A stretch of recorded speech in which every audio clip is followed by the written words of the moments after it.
খুব ভালো ফলন পাইতেছে। আমার ফসল সব দিক থেকে খুব ভালো হয়। এখন 8 থেকে 10,000 টাকা ইনকাম করি। চুয়াডাঙ্গায় ওয়েভ ফাউন্ডেশনের উদ্যোগে জৈব সার উৎপাদনে যুক্ত হয়েছেন 15 জন উদ্যোক্তা। ইফাত ডানিডা ও পিকেএসএফ এর আর্থিক সহায়তায় গড়ে উঠেছে আধুনিক সার প্রক্রিয়াজাতকরণ প্ল্যান্ট। এখান থেকে প্রতি মাসে 2000 থেকে 2500 metric ton vermicompost, trichocompost এবং জৈব সার উৎপাদিত হচ্ছে, যা শুধু স্থানীয় কৃষকের চাহিদাই পূরণ করছে না, বরং সারা দেশে বাজারজাত হচ্ছে। প্রাণ না থাকলে একটা দেহ যেন মৃত হয়ে যায়, ঠিক জৈব সার না থাকলেও ওই জমিটা মৃত হয়ে যাবে।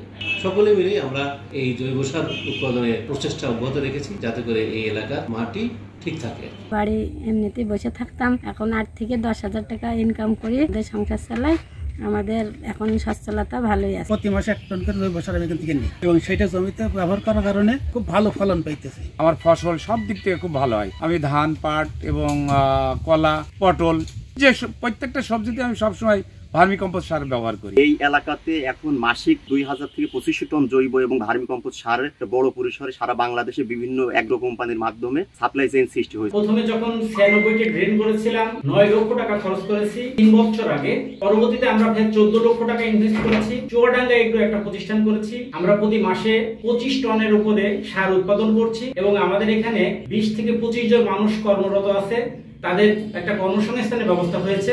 আমরা আশা করছি সামনে আরো 40 থেকে 50 জন মানুষের কর্মসংস্থানের ব্যবস্থা ইনশাআল্লাহ হবে।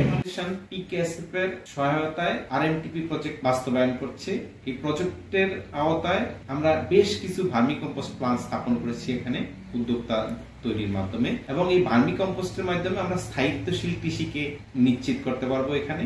এর ফলে কৃষকের উৎপাদন ব্যয় কমবে, মাটির স্বাস্থ্য ঠিক থাকবে এবং পরিবেশসম্মত এবং জৈব ফসল উৎপন্ন হবে, যা মানুষের খাদ্য ব্যবস্থার পরিবর্তনের মাধ্যমে তার স্বাস্থ্য, তার আয় বৃদ্ধি করবে। সর্বোপরি একটা সুন্দর সমাজ প্রতিষ্ঠা করার জন্য আমরা কাজ করছি। চুয়াডাঙ্গায় জৈব সার উৎপাদন আজ টেকসই কৃষি, কর্মসংস্থান এবং নিরাপদ খাদ্য উৎপাদনের নতুন দিগন্ত উন্মোচন করেছে।